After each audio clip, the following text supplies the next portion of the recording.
Chapter 24. Volatile Irava. He means Nikolai. Though I know he'd never say that out loud. This man is a politician through and through. But Nikolai is the absolute furthest person I can think of from Torevan. I look down to hide my glare. Who paid Master Aldrich off in favors or actual funds to stop teaching the king? The wound that left in Torevan is not small. He thinks he has no solid willpower, and even if a king has no desire to be a weaver, every king must have faith in his own will. This man stole that from Torevan. And for what? I don't believe for a minute that the king is too volatile to safely perform weaving. A knot forms in my stomach, tight and heavy. Or could what Master Aldrich said be true? I'm self-taught. Everything I learned was from the few books I could find and experimenting on my own. But Master Aldrich has the resources of a kingdom and years, decades, as a court mage. Could he be right? That Torevan's personality is too volatile to be a weaver? Torevan can go from calm to wrath in a heartbeat. Or is it the other way around? Has he been so damaged by being told that he is damaged that he's become volatile? He has reasons, deep reasons, to mistrust those around him. I think I'm right. I think this man in front of me is far more dangerous to the king than his own willpower. Master Aldrich isn't telling me not to teach Torevan. He can't tell me that. I must do what the king wills, and the king outranks everyone in this kingdom. But his warning can easily sabotage whatever Torevan and I have with his learning, if I let it. I understand, I say, and meet his eyes again, and try to let go of my own anger and my defiance as best I can. He nods. You have much potential, Caleb. You've proven that to me these last days, and I would like to train you as my successor in this court. My breath catches, even as I know that this statement is tied to the last. He's not threatening me about teaching Torevan. He can't, but he's dangling a bait that would be nearly impossible for me to resist if I really was Caleb Aylin. And I'm tempted. I'm so tempted. The king wants me as Caleb. I like my life here as Caleb. I love training with the other mages, feeling like my magic means something here, like I can truly help here and not be a burden and a pariah. I actually like being Caleb. But whatever Caleb is to me, whatever this has become, it's not all of who I am. Master Aldrich's waiting for my answer, like a snake luring in his prey. So I smile wide and I nod. Thank you, Master Aldrich. I would like that very much. Good, he says. Of course, we will need to keep this between us for the time being, but I would like to see you an extra hour every few days.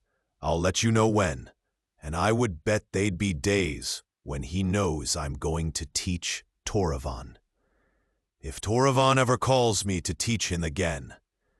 So I'll see how this plays out too.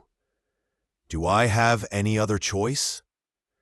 My other choice is to leave. But even the memory of that kiss sends a shiver through me. And these threats, all of these people trying to control the space around the king, I don't like that at all.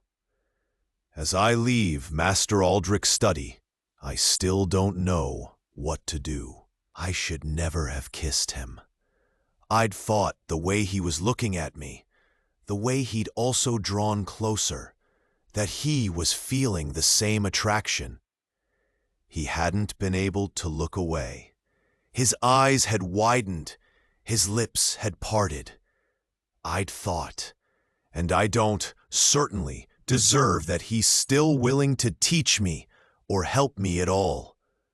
I am a king now. I keep forgetting this power. I knew it as a prince, yes. I knew that people would be more inclined to say yes to my whims, and I overstepped Caleb's bounds. Maybe it's best that I haven't summoned him for a few days, and it's not him, it's me, my own courage, my own shame. Or maybe I shouldn't summon him at all. Really, I never should have asked for his help. I've been telling myself that I asked for my investigations, and that's true. It is.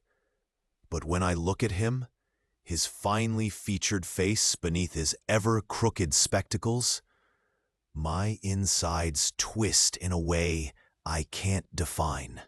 When I'm in the same room with him, I stop breathing. It's been torment every meal that he's in the same vast hall as me, because I've schooled myself not to look.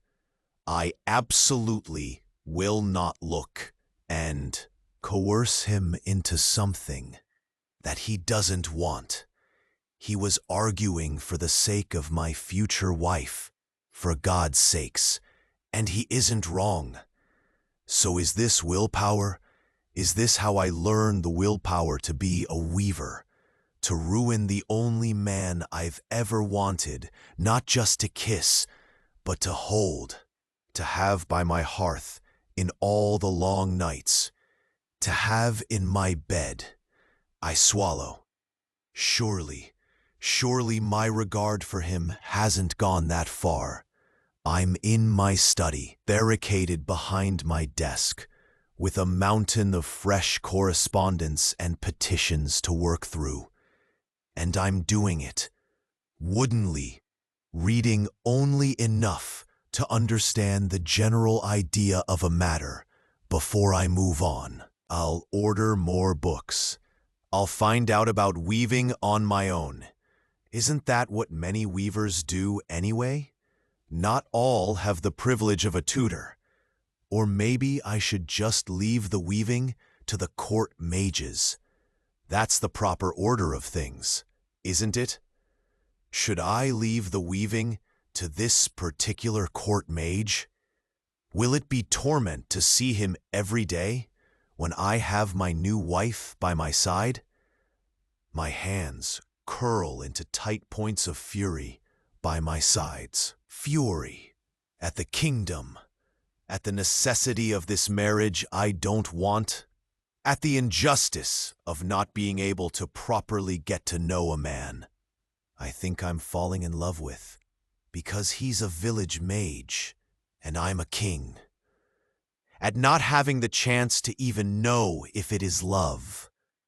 I stare numbly at the far wall of my study, and time slowly passes.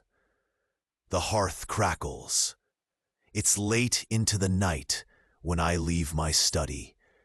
I go straight to my rooms, and Voltaire knows me well enough to not disturb me just now. He surely knows I'm not in the mood.